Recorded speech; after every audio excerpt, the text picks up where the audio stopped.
I kind of reflect on the NFL dream and the NFL nightmare. A lot of guys are that 0.01% that get an opportunity to walk into the building to achieve and play in their dream, but then it's so short-lived that they didn't capture it. They didn't understand that it was just a platform to springboard into something else, and financially, they didn't capture the opportunity. When you live like a millionaire in the 3 or 4 years you get to be one, it's not going to last for very long. And so it is really that like mindset shift of this is a dream. As long as you have the plan and the discipline, what are you willing to do to go and capture it?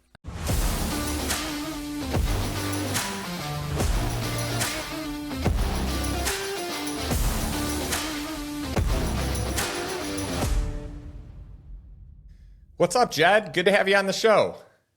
Brother, it has been a few years since we got connected. It is amazing to see where you have come and to see really both of our messages continue to help people across the country. And I would imagine lifestyle investors going global, so maybe across the world.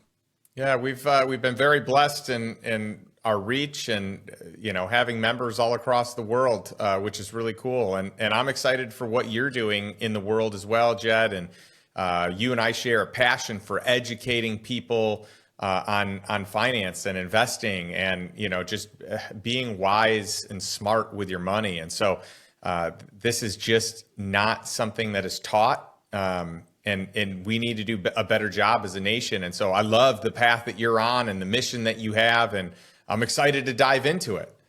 Absolutely. The only thing I would maybe correct you on is, bro, we don't educate. We both empower. I know the message you put out. I know the kind of groups you put together. It's all about action. And I say the same thing in education. Financial literacy fails if you don't go do something with it. And that is kind of one of the biggest messages that we're trying to get across through Money Vehicle is it's great that you're speaking the language of money, but now you got to go do things. How do you start to take those steps and build out your personal plan? But yes, it is very simpatico, very co-branded in the idea of how do we help people live the life that they want to live. I love that. Empowerment. I like that. Empowerment. Yeah, that's good. So your story is a really fun story. And by the way, we got connected originally. You're friends with Ryan Casey, who's the COO of Lifestyle Investor. Great guy. And, we talked a while back. If he's listening, well, let's not give him too big of a head. He's an okay guy. He's an okay. Well, he does run two of the most successful Orange Theory fitnesses out of over 1,300. So he's at least figured, some tough stuff out, and has become very profitable for him, which I love. But you and I connected immediately upon chatting, and I love your story. So, you're a former NFL professional, right? You played as an athlete. You educate NFL players today, past and present. You're an author. You're a professor, right? So you're teaching, which is cool. And then we definitely want to get into Money Vehicle, which you founded. But I'd love to start early with your career. And as kids, we all, maybe not all of us, many of us, myself included, want to become a professional athlete. I didn't have the chops, but obviously you did. You were willing to do something different, probably through work ethic, through commitment, through and maybe your skill set, your genes also give you a little +1, but I've got to imagine a lot of yours was mindset and work ethic and doing what other people weren't willing to do. So for someone that is part of the smallest percentage out there, we've got an NFL player that is on the Patriots that's in our mastermind, and he gave me the stats when I featured him on our podcast, and it's such a small percentage that make it. So how on earth did you do this? Well, not only make it, but then make it out with something to show that the game has given them. I look at it, and what I love about what you just said is what were you willing to do to achieve it? And that is truly it, man. I'm a massive component of being a journaler, writing my goals and dreams down. 15 years ago, I said I want to do what I'm actually doing today in my journal. but it was really aligning what you're willing to do to go and achieve your dreams and your goals. That is a much bigger question after you've written your goal down, is what are you willing and what are you not willing to do? I look at myself, I was the guy who should not have been there. I was the fly on the wall. My maybe greatest claim to fame is making it 7 years in the NFL, and I ran a 5 flat 40. We're in the middle of the combine, like people are actually running 40 times this week. And I still look at it every week, every day I was in the game, we would have scouting reports on other teams. And there was not another 5 flat 40 skilled guy to be seen. So I have some natural gifts, but not the ones that you would think of. I definitely think it was more my mentality and my mindset. So I was undrafted out of Washington State because I was in the midst of a position change. I was going from tight end in college to fullback in the NFL. I actually was a linebacker in high school, made the change in college, and then you go into the NFL, and I'm not 6'5", I don't run a 4.5.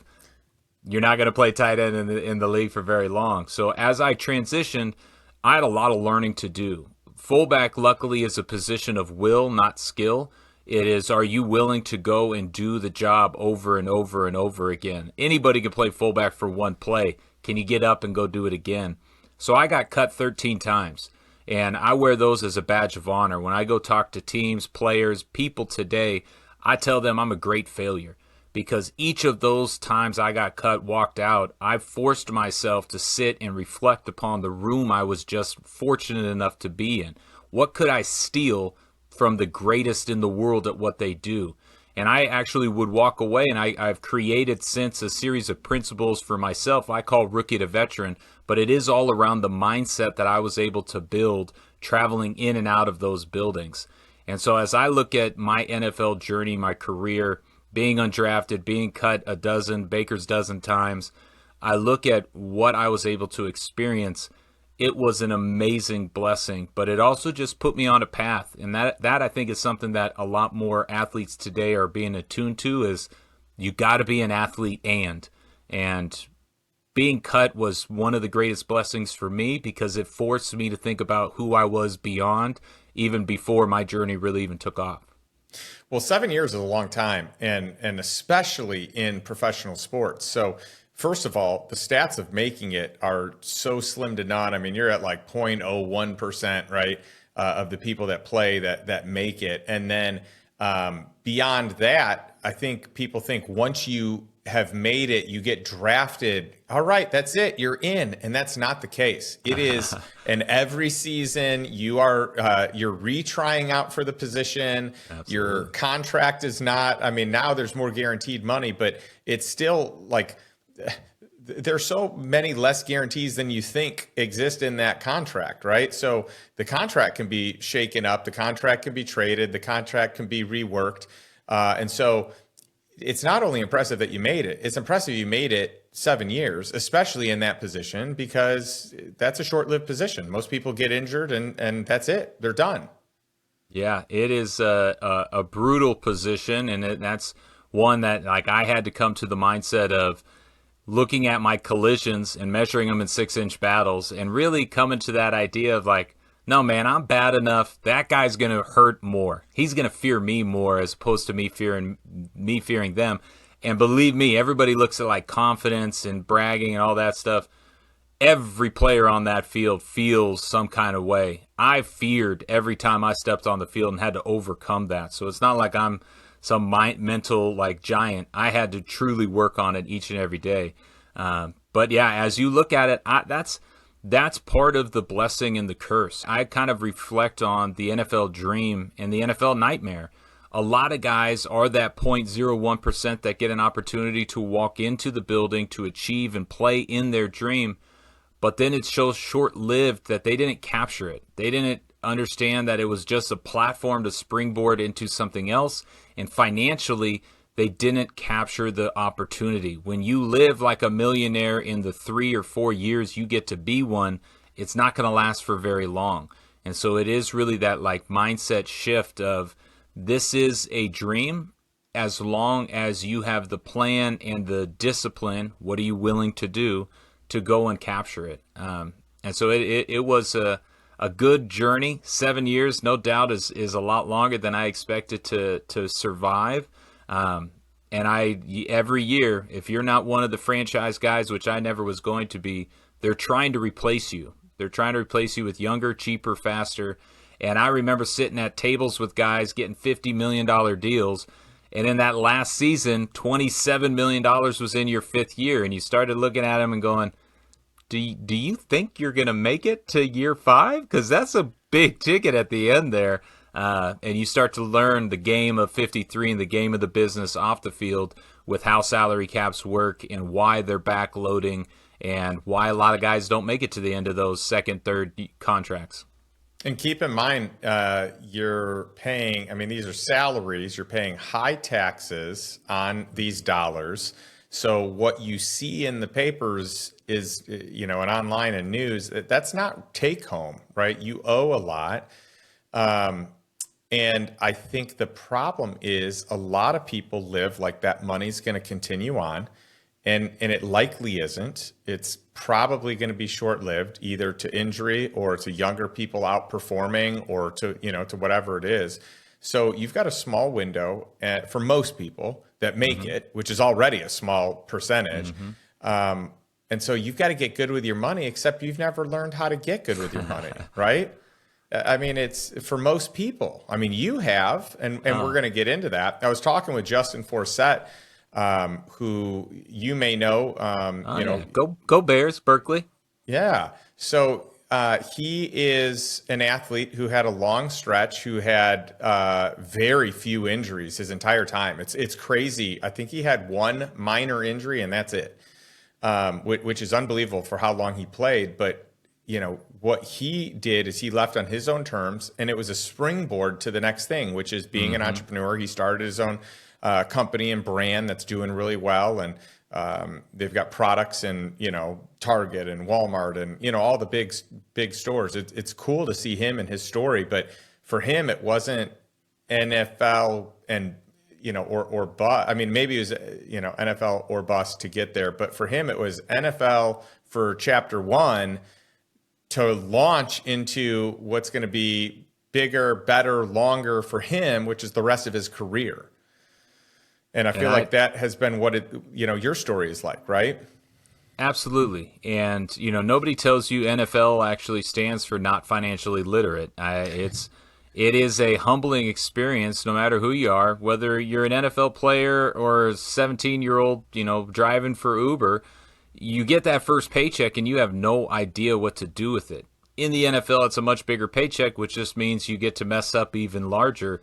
But I really do see this transition of the modern day athlete. Justin played when I was playing, and we were shunned and shied away from anything off the field. He, I'm sure, hid a lot of his off the field activities. I was studying to become a certified financial planner during my 7-year NFL career, of which not one coach knew I was doing by design.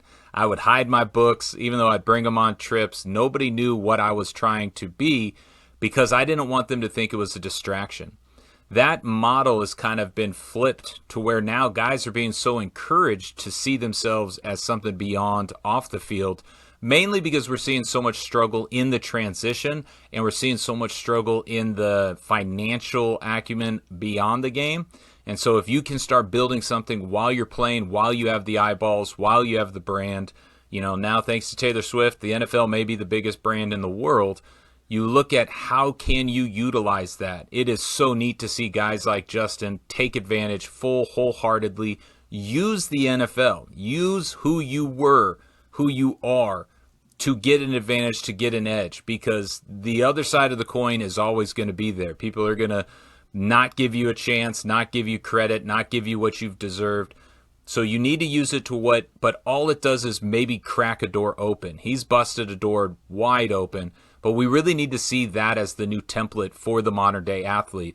I think the Golden State Warriors really changed the game as they were so close to Silicon Valley. There's going to be several billionaires that come out of that team and that run.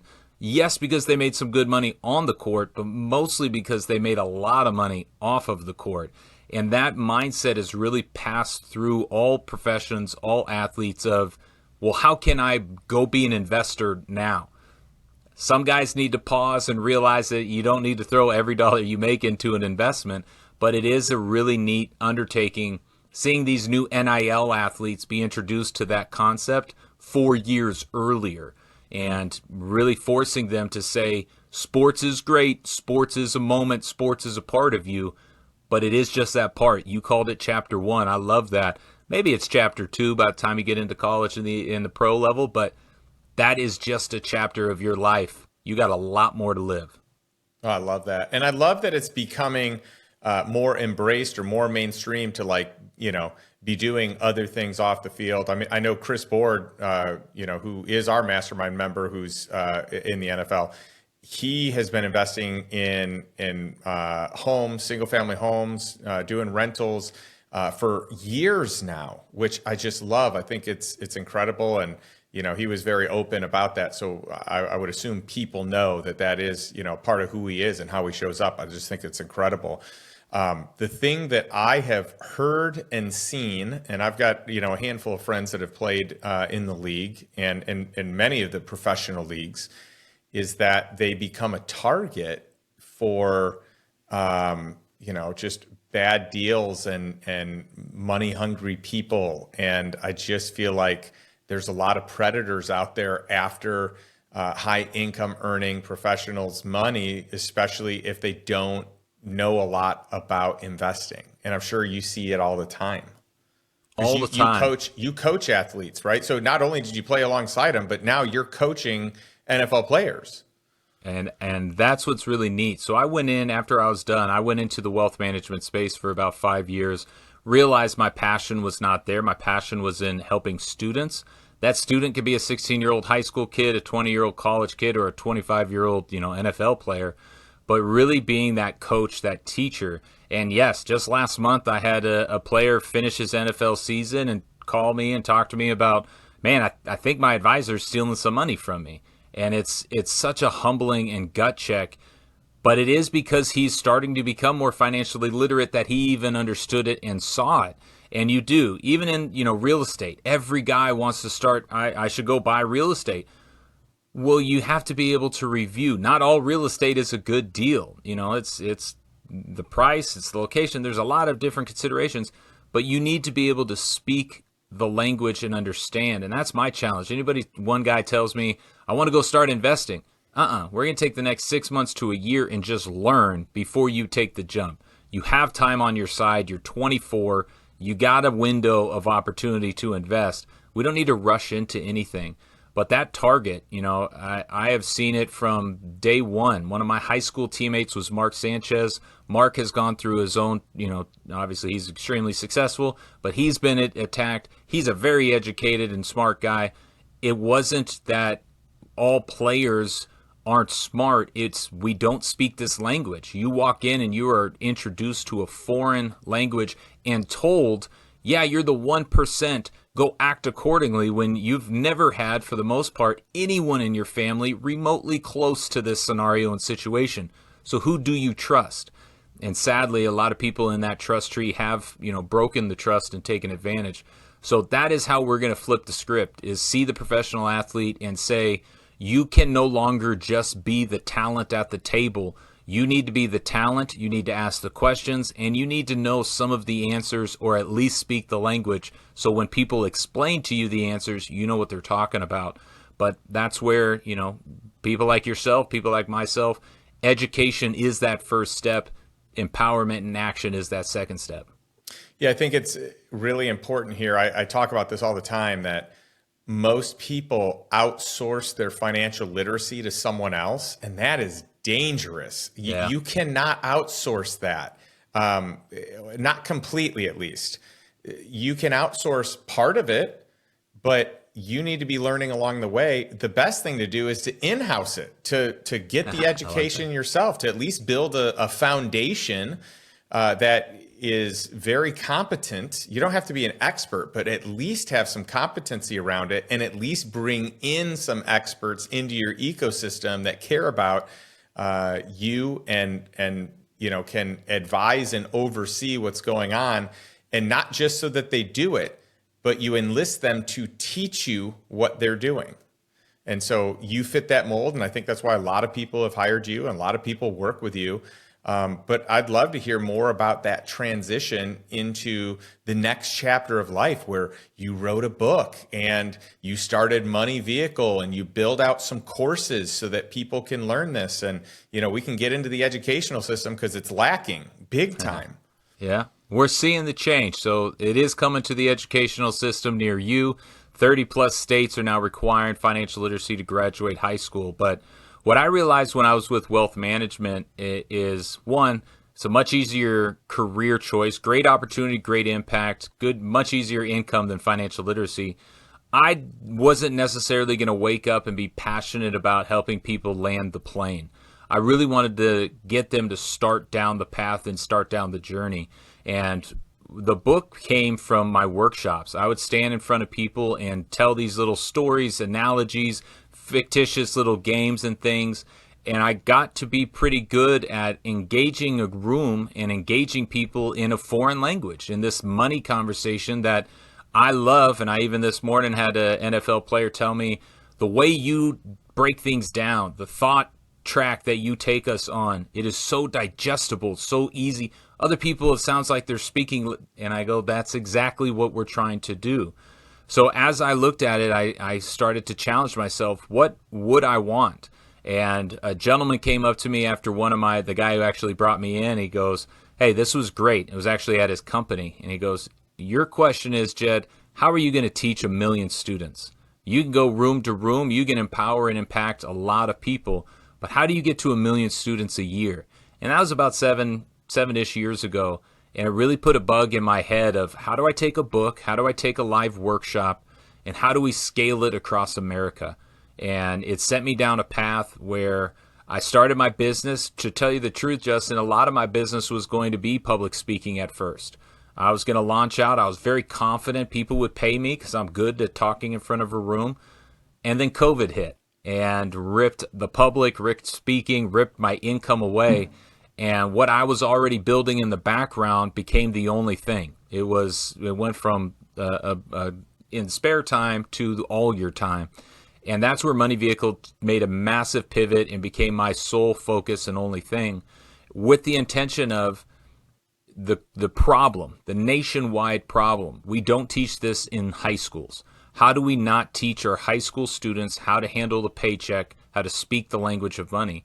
And so I set out to build that curriculum. It had to be comprehensive, and that's where my certification in financial planning came in handy. It had to be engaging, and that's where some of my NFL experience, but really the storytelling came in. And it really had to be cohesive. So there had to be a through line connection.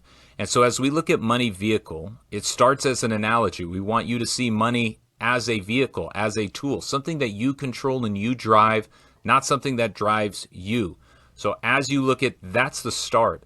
But then we started to play into the car analogy with our focused audience of about 15 to 20-year-olds, something that they know is a physical car. So each chapter of the book, each part of the curriculum ties to a different aspect of a physical car. And as you look at it, it makes it just a little less overwhelming. It makes it a little more easier to digest. And you start to say, oh, it's not your budget. I don't like budget. I say cash management. That's not your cash management. That's your steering wheel. In a car, you got to tell when you got to turn right, when you got to turn left. Your steering wheel is your cash management system. And you see that light bulb and students go off and go, oh, that's a little less, scary. I'm a little more comfortable doing that.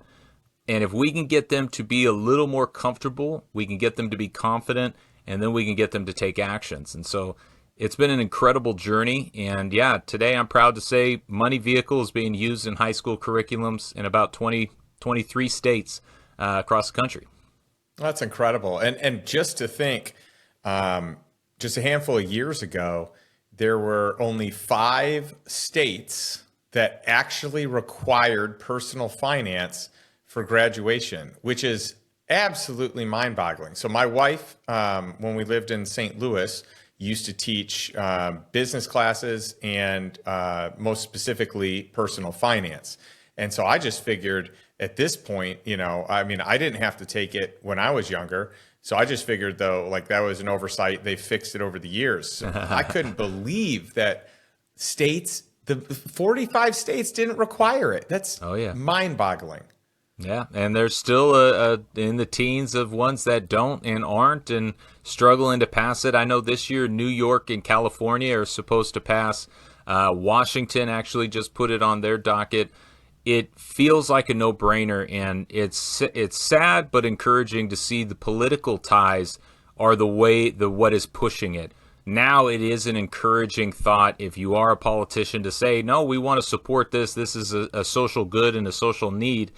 Whereas in the past, they weren't getting that kind of encouragement for it, which is why nothing kind of moved.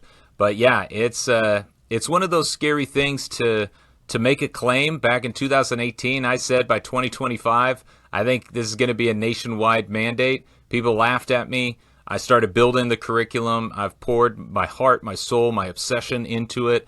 And now people are looking at me and going, well, how did you build this thing so quickly? And I'm like, nah, it ain't been quick. It's been a decade. It's been a decade. But I love when superintendents ask me that question. It's like, oh, you're really smart to jump into this market. It's like, no, you are just now giving me the time to meet because you have to. I've been here all along. So it's been kind of a funny catch-22. No kidding. And by the way, something really cool about what you've built is that you are receiving the highest of praise from school administrators, from superintendents, from people that actually serve in financial departments or business department, that teach the curriculum, that are saying this money vehicle is the best thing they have ever seen in terms of education. And I do want you to take a moment to brag on it for a bit.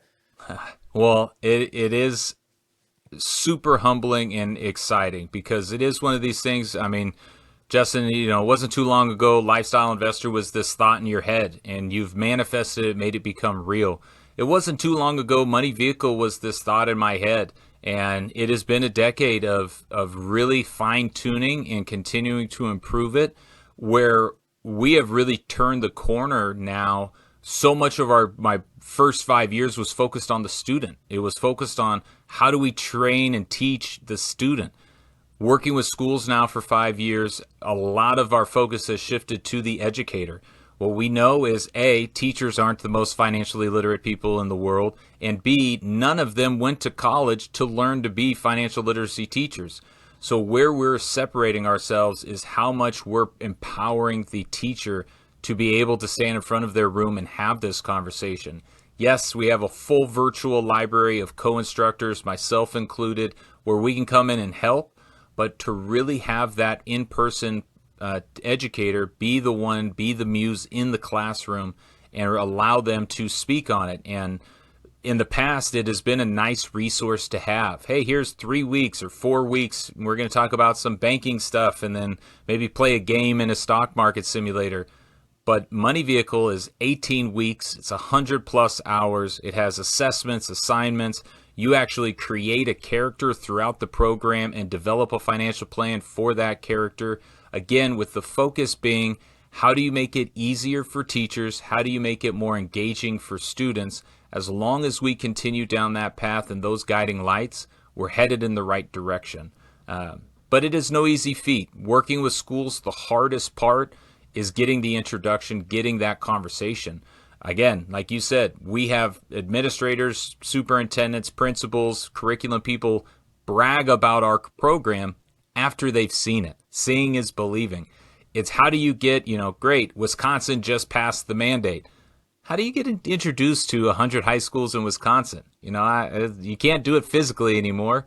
And it's just a challenge to look at schools and say, we can serve, we can help.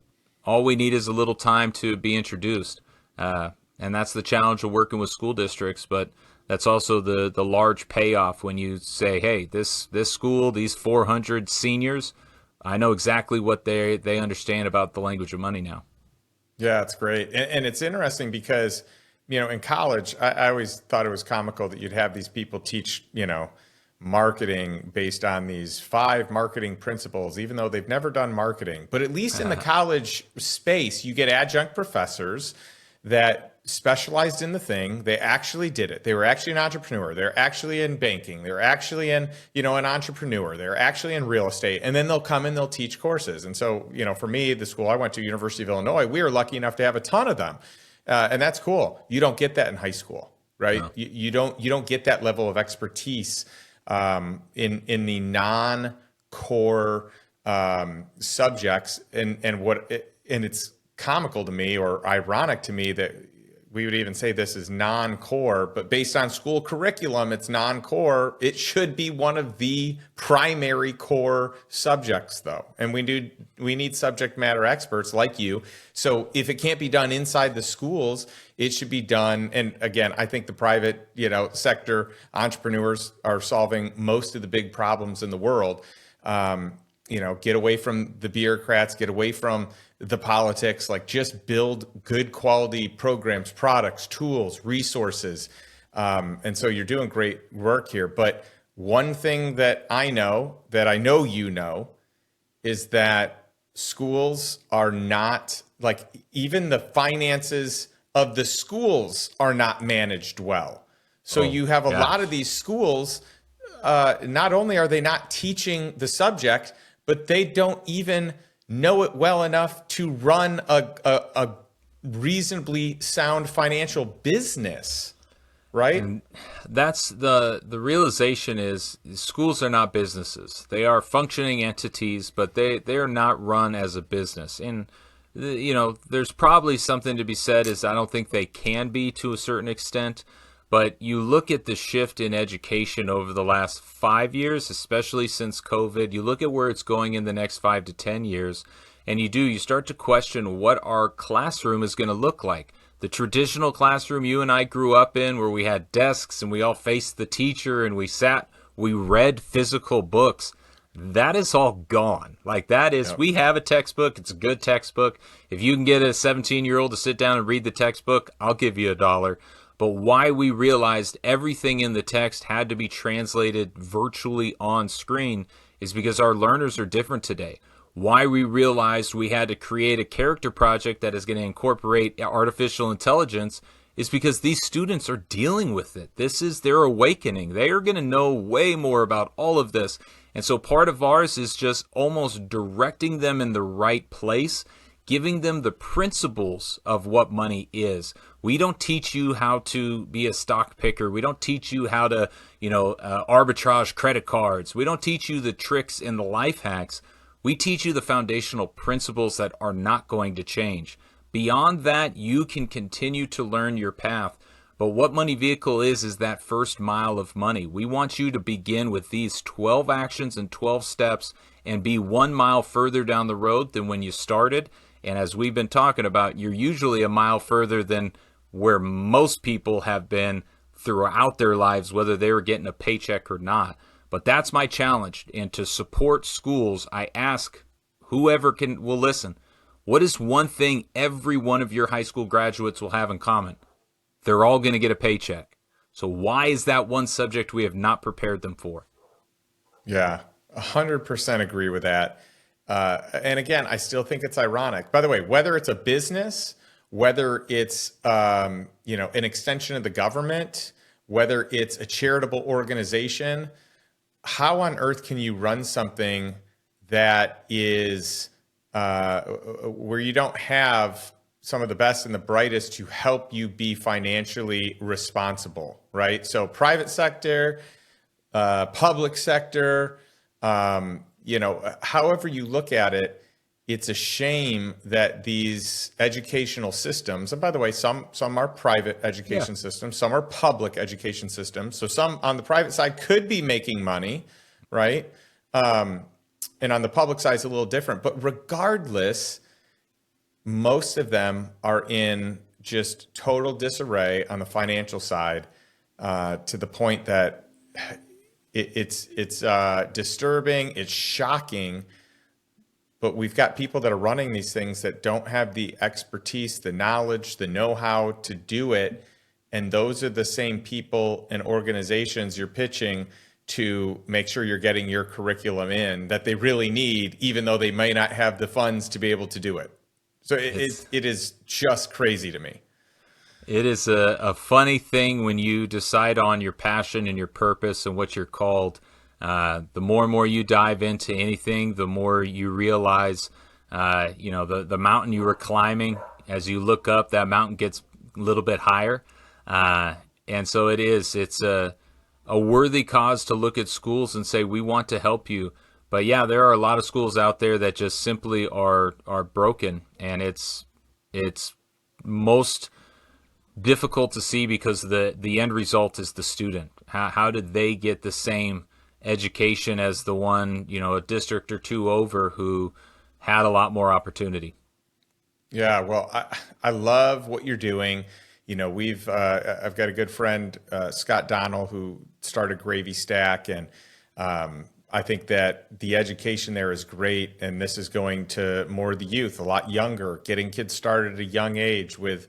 By the way, the same thing, right? We're not doing it in textbook form. We're doing it in gamification and just ways that are going to resonate with them at that age group. And so I love that because it kind of steers people on the right path. But we need the actual tools, the actual curriculum in our schools.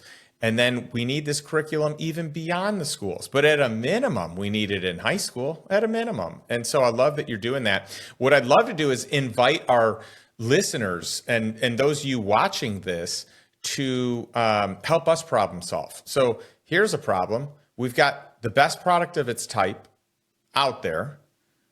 This product should be in every high school in the United States, most certainly of any high school that requires personal finance to graduate.